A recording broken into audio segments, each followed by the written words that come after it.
મુખવાસની કડવી હકીકત સામે આવી છે રાજકોટમાં, જ્યાં મુખવાસમાં થતી ભેળસેળ સામે આવી ગઈ છે। એટલું જ નહીં, પરંતુ મસ્ત મજાની ખારી સિંગની સચ્ચાઈ પણ સામે આવતા મોટી માત્રામાં મુખવાસ અને ખારી સિંગનો નાશ કરાયો હતો। શું આપને મુખવાસ ભાવે છે? શું આપને મુખવાસ ખાવાની ટેવ છે? આ મુખવાસ ખાતા નહીં। જો આ મુખવાસ ખાશો તો ચોક્કસ માંદા પડી જશો। કેવો મુખવાસ યોગ્ય? પેક બ્રાન્ડેડ મુખવાસનો ઉપયોગ હિતાવહ છે। લૂઝ કલરવાળી સાકર પીપરનો ઉપયોગ ટાળવો જોઈએ।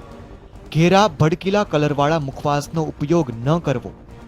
લૂઝ વખવાળા મુખવાસ પાનનો ઉપયોગ ન કરવો।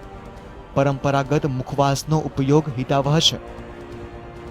તો મુખવાસ જ નહીં પરંતુ જુદી જુદી ફ્લેવરની પેકમાં કેલિબર બ્રાન્ડથી વેચાતી શીંગ બિન આરોગ્યપ્રદ પેકમાં વેચાતી હોવાની લોકલ તથા ગાંધીનગરની ફરિયાદ અન્વયે મહેન્દ મામદ પંજવાણીની ફેમિના ટ્રેડિંગ ખાતે ચેકિંગ કરાતા ઉત્પાદન સ્થળે તથા રો મટીરીયલ સંગ્રહ સ્થાનોએ ખૂબ જ બિન આરોગ્યપ્રદ વ્યવસ્થા હતી।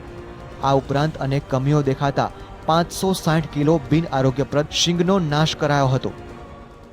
અને આ એવા કલર છે કે જેનો ખાદ્ય સામગ્રી તરીકે ઉપયોગ ન થઈ શકે, તો તેની પ્રાથમિક ચકાસણી કરતા અને આજે જે ખાંડ એટલે તો પાસા તેમજ જે વરિયાળી છે એ અંદાજિત 480 કિલો જથ્થો છે કે જે બિન આરોગ્યપ્રદ છે અને આરોગ્ય માટે નુકસાનકારક છે, એનો સ્થળ ઉપર નાશ કરેલો હતો અને સાથે સાથે એમને નોટિસ પણ આપેલી છે અને એક સેમ્પલ પણ લીધેલ છે। દિવાળીનો તહેવાર નજીક આવી રહ્યો છે ત્યારે રાજકોટનું આરોગ્ય તંત્ર સફાળું જાગે છે અને થોડા દિવસ કાર્યવાહી કરે છે, જે બાદ જેશે થેની સ્થિતિ બની જાય છે। ત્યારે હજુ પણ રાજકોટમાં અનેક ભેળસેળિયા વેપારી છે, તેના પર કેટલા દિવસ અને કેવી કાર્યવાહી થાય છે તે જોવાનું રહેશે।